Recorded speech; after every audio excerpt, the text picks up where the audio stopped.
ఆంజనేయ స్వామిని తమలపాకులతో పూజించిన వారందరికీ సకల శుభాలు, ఆయురారోగ్యాలు కలుగుతాయి అనడంలో ఎటువంటి సందేహమూ అక్కర్లేదు. ఆంజనేయునికి తమలపాకుల పూజ చేయటానికి ఒక కారణం ఉంది. అదేంటంటే, ఒకసారి సీతమ్మ తల్లి అందించే తమలపాకుల చిలుకల్ని సేవిస్తున్న శ్రీరాముని వద్దకు వచ్చిన ఆంజనేయుడు శ్రీరాముడిని, స్వామి, ఏమిటది? మీ నోరు అంత ఎర్రగా ఎందుకైంది అని అడిగాడు. అప్పుడు రాముడు, తమలపాకులు తింటే నోరు ఎర్రగా అవుతుంది, అంతేకాదు ఆరోగ్యానికి చాలా మంచిది అని చెప్పగానే వెంటనే ఆంజనేయుడు అక్కడి నుండి వెళ్లిపోయి కొంతసేపటికి ఒళ్లంతా తమలపాకులను కట్టుకుని గంతులు వేసుకుంటూ ఆనందంగా వచ్చాడు.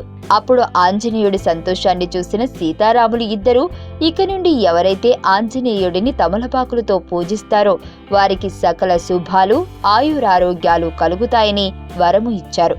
అందుకే ఆంజనేయుడికి తమలపాకులంటే ఎంతో ప్రీతి. మీకు తెలియని మరిన్ని రహస్యాలను తెలుసుకోవాలనుకుంటున్నారా? అయితే సబ్స్క్రైబ్ చేయండి రహస్యవాణి.